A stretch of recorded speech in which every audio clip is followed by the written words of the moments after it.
Roberto, tanto tiempo que no te veía. Bienvenidos a otro programa de Tito y Andrés, Ferretería y Constitucionalismo. Me acompaña como siempre el abogado Roberto García, OLAE, magíster en Derecho Constitucional. Hoy día nos queda pendiente revisar las otras 18 razones también para votar en contra. Vamos, ¿las voy diciendo? Dila. 19. Las libertades no serán solo para los ricos. Ya, esto es importante, lo hablamos en los primeros programas, pero el proyecto parte de una visión en la que la libertad, o entendía la libertad para adoptar, no es entre privados o el Estado, como engañosamente parece, sino entre quienes tienen recursos y quienes no tienen recursos. Ya que a todas las normas de previsión social, educación y las normas también de derecho a la salud deben entenderse también al alero de la libertad económica. Entonces, esto significa que una serie de derechos sociales van a estar entregados a los privados, pero con fines de lucro. No estamos hablando de que vayan a ser entregados a los privados para que ejerzan una función benefactora o para que ellos puedan tener o atender a determinado grupo particular de forma de instituciones sin fines de lucro. No, todos son a través de instituciones privadas que lucran con el ejercicio de derechos sociales. Entonces, entiende el proyecto que la libertad para elegir es la libertad para comprar. Fundamentales no pueden ser entendidos ni ejercidos bajo esa lógica. Totalmente, Roberto. O sea, el Estatuto de Libertades que se crea efectivamente genera una pugna permanente entre los prestadores privados y los prestadores públicos, sobre todo en educación, materia de seguridad social y salud, que obviamente la libertad de elección solamente va a operar en la medida en que hayan recursos económicos para hacerlo. 20. El Opus Dei vuelve a sus cuarteles. Ya, ¿por qué mandamos a los Opus Dei a sus cuarteles? Porque es necesario, además de ser necesario. Segundo, porque esta es la constitución de los Opus Dei, ¿ya? Esta es la constitución de Escrivá de Balaguer, o sea, no tiene una visión ideológica que parte desde el punto de vista moral, desde lo más conservador del mundo católico, y ojo, porque todas las normas sobre la familia, que en el proyecto de los expertos se contenían las diversas familias, o para demostrar de que no era tan solo esta visión judeo-cristiana, fue quitado en el proyecto final. Entonces, cuando se habla de familia, se está pensando solo en la familia judeo-cristiana, y esas concepciones del Opus Dei están plasmadas en todo el proyecto constitucional. Tal cual, y yo quiero en esto recoger un poco lo que decía el profesor Cox. Efectivamente estamos en presencia de una constitución de rasgos moralistas. De hecho, la moral en varios artículos se define como una frontera de lo permitido o no, sin definir qué es la moral, que es lo que antiguamente el texto constitucional hablaba de buenas costumbres, acá se reemplaza por moral, que es una cuestión que se guarnece en el fuero de los individuos y que es de muy difícil de determinar. Y obviamente aquí a la moralidad que se va a hablar siempre va a ser a la de sus redactores propiamente tal, mucha gente ultraconservadora montana, en fin. Vamos al 21. Los colegios no podrán discriminar. Bueno, bajo las normas de la libertad de enseñanza, libertad de conciencia y la objeción, si bien no se plasmó textualmente la objeción institucional, sí está dentro del espíritu, los colegios van a tener derecho total y sin ningún tipo de limitaciones para determinar quién ingresa y quién no ingresa respecto de sus propios proyectos educativos. Y eso implica de que cualquier persona, ni siquiera si está embarazada una joven, sino cualquier persona dentro de el más amplio espectro de categorías sospechosas, podría ser excluido de un proyecto escolar. Sí, esto está en el riesgo interpretativo, a mi juicio aparece clarito en el artículo 16, numeral 13, literal A, cuando habla que las familias tienen el derecho a instituir proyectos educativos y las comunidades educativas a conservar la integridad e identidad de sus respectivos proyectos de conformidad con sus convicciones morales y religiosas. Ese es el quid del asunto, ¿ya? Porque obviamente hay identidades confesionales, hay ciertos grupos confesionales que ven a otros grupos como que no merecen el respeto ni la protección y quieren apartarlos permanentemente. De hecho nada menos democrático. Para que una constitución y un Estado de Derecho sirva, es indispensable que todos nos veamos como libres e iguales. Claro. Pero estos grupos confesionales parten desde la lógica inversa. No todos son libres, porque o están enfermos, o viven en la inmoralidad, o están cegados por algún tipo de condición moral, ni siquiera física o psíquica, moral, y lisa y llanamente no son iguales, siempre la divisoria es ellos y nosotros. Claro. Numeral 22. Los crímenes de lesa humanidad no serán menos graves que otros delitos. Esto tiene que ver con que, La norma Punta Peuco.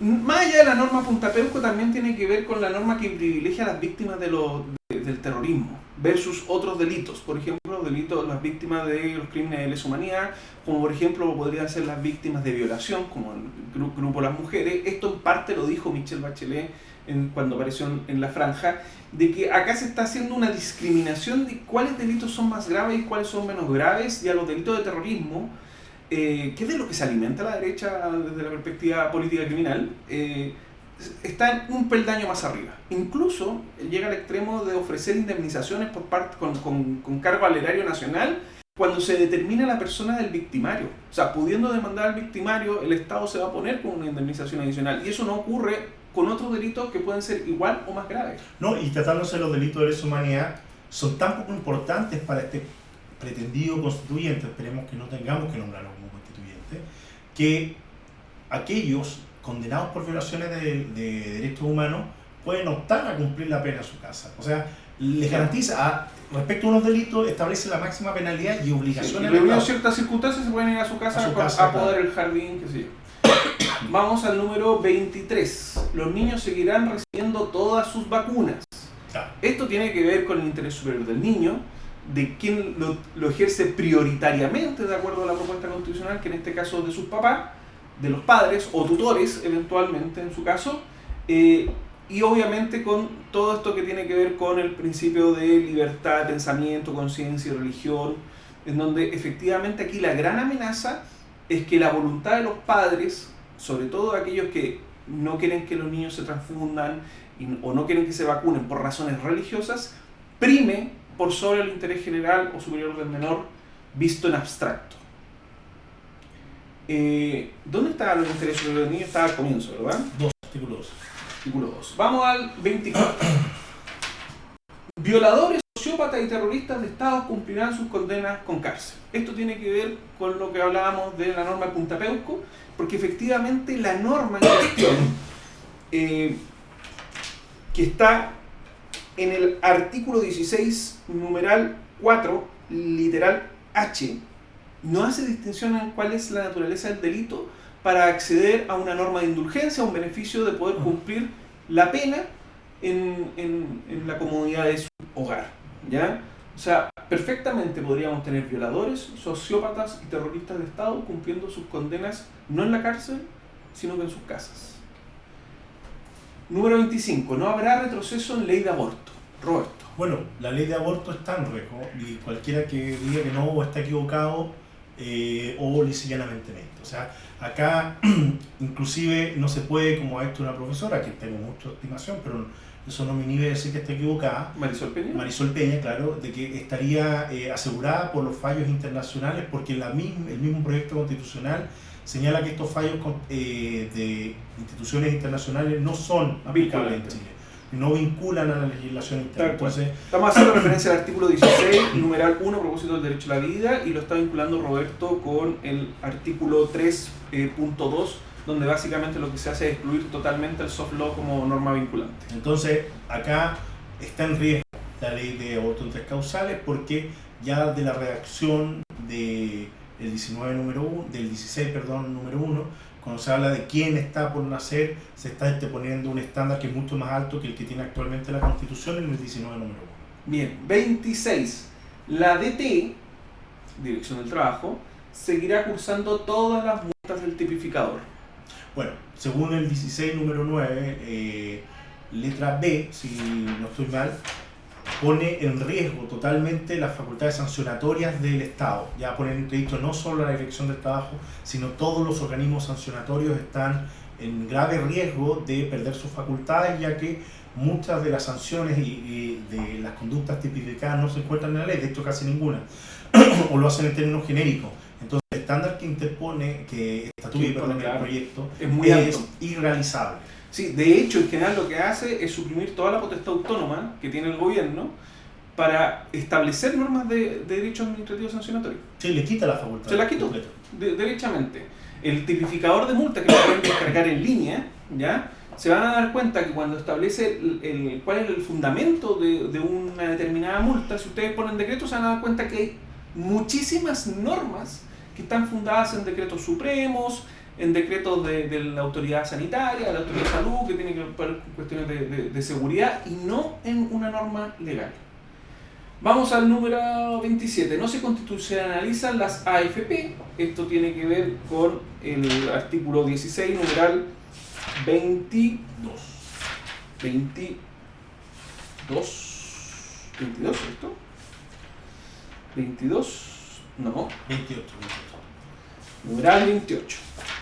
Literal B. Cuando dice que cada persona tendrá propiedad sobre sus cotizaciones previsionales para la vejez y los ahorros generados por este y tendrá derecho a elegir libremente de institución estatal o privada que administre e invierta, básicamente lo que está haciendo es constitucionalizar eso, una administradora de fondos de pensión. O sea que tienen que existir privados que administren e inviertan tus cotizaciones previsionales establecidas para la vejez. Eso es la AFP. ¿Se institucionaliza el negocio o modelo de la AFP? Sí. Y así de simple. Vamos al 28. No se consagran normas populistas. Bueno, las normas populistas como la norma contra la inmigración, que es una norma irrealizable porque contiene una obligación que es imposible de cumplir, ya que no depende del Estado chileno, sino que depende de los otros estados receptores de migrantes o del estado de origen del migrante. Entonces, es una norma absolutamente populista desde el punto de vista que no ejerce efecto jurídico alguno.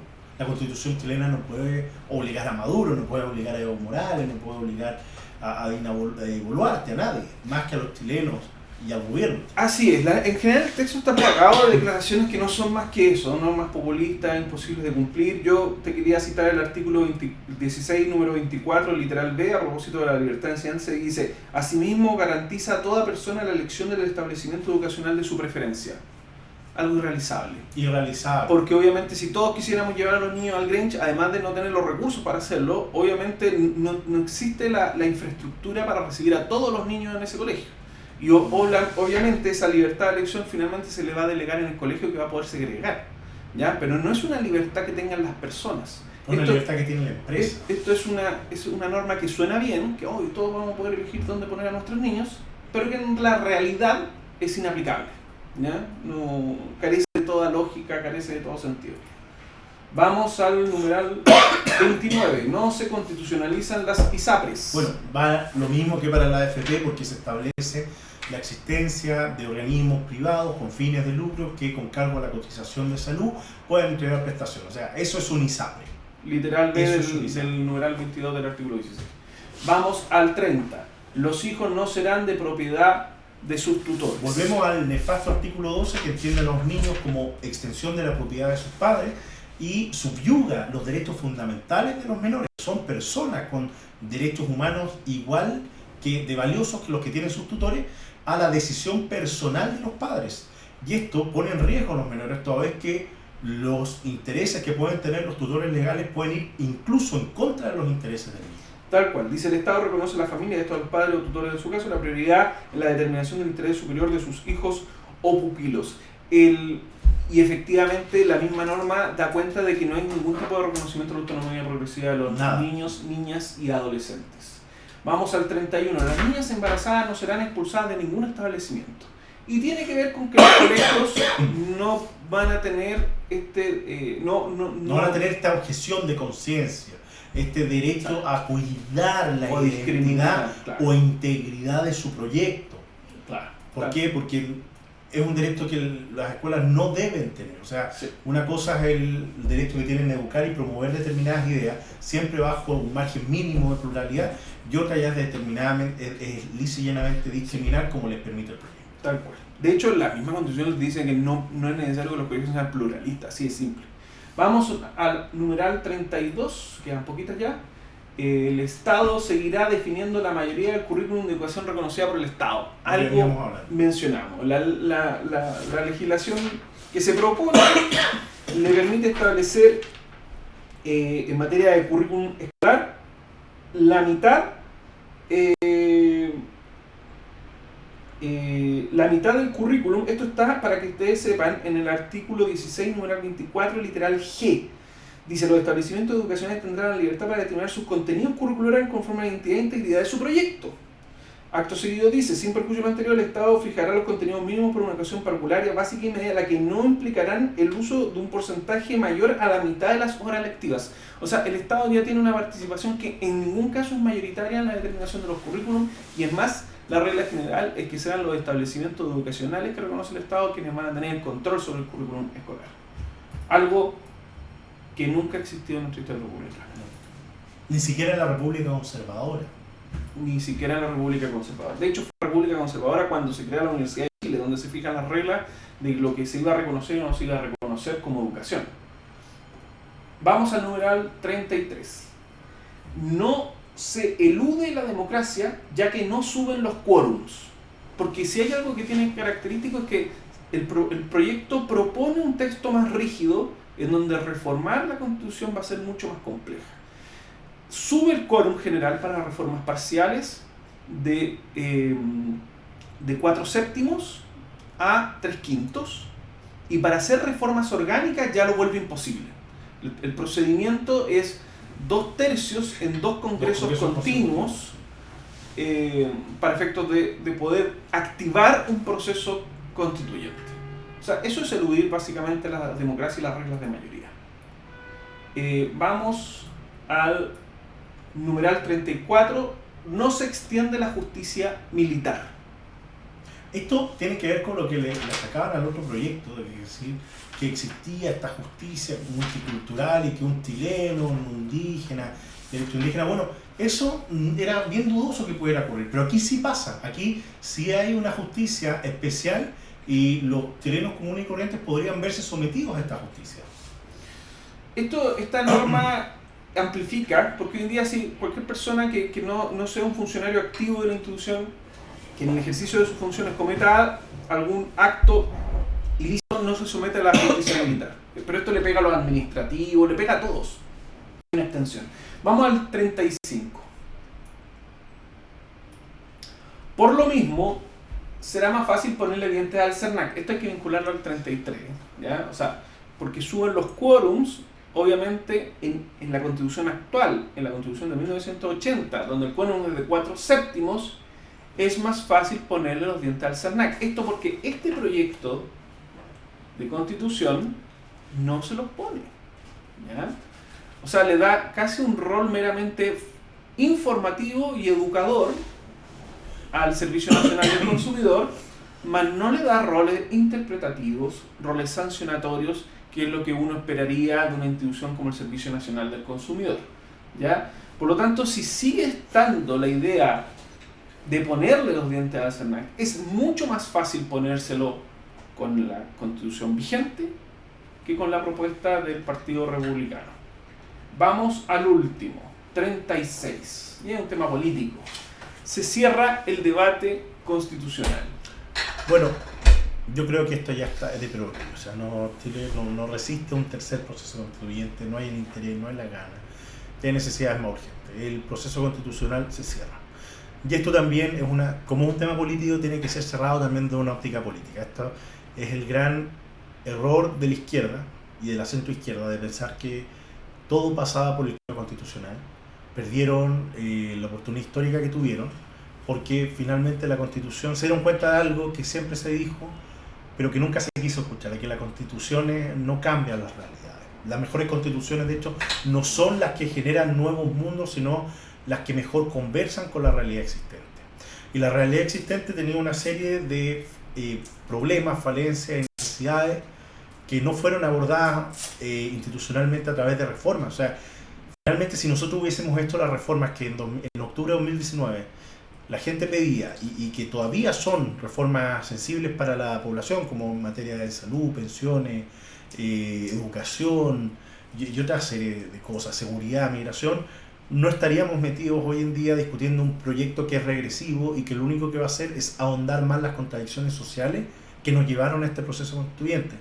Esto es como el corolario de la ineficacia, incompetencia y desconexión del régimen político chileno respecto de la realidad política. O sea, la gente, y yo me incluyo, yo no soy político ni estoy metido en la política activa, pero también pensé que era un problema constitucional, y al final del proceso nos damos cuenta que perdimos la oportunidad histórica, no abordamos los hechos, pero que esta constitución que se nos propone no solo es mala, sino que nos va a llevar a un quiebre mucho mayor que el de 2019. Y eso hay que tenerlo súper en claro. O sea, el aprobar este proyecto no cierra el proceso constitucional, de hecho lo deja abierto por quizás 20, 30 años más, hasta que su culmen venga a ser algo igual de catastrófico como fue en octubre de 2019.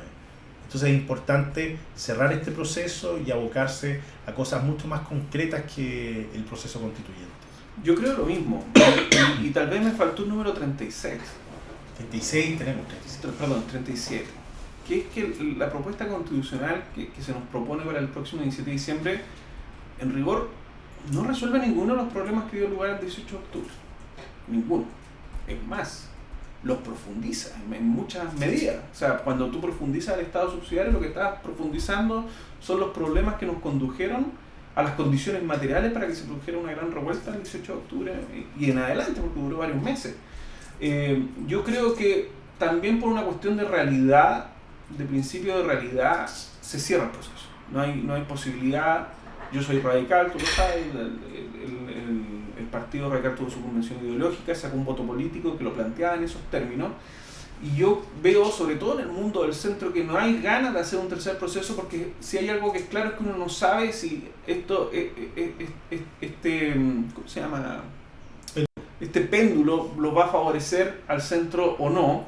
Ahí hay una cuestión que no sabemos exactamente cómo está produciéndose las mayorías en la ciudadanía. Sí, lo que se ve es que hay cierto cansancio, cierto hastío de los actores tradicionales, pero lo mejor para avanzar es avanzar por medio de la reforma. Yo creo que no hay otra solución en lo inmediato. Por lo demás es lo más barato. Estamos en periodos de crisis, teníamos una crisis económica mayor que cuando comenzamos hace 4 años atrás, y por lo tanto hay que poner los puntos sobre la IE, los acentos donde corresponden. No, y el crecimiento, o sea, para repartir hay que crecer, no se reparte nada, lo único que se reparte cuando no hay crecimiento es pobreza. Tal cual. Así que eso, Tito. Gracias, Tito. Anduvimos bien en los tiempos con los 2 capítulos, ¿no? Un abrazo, chao, chao.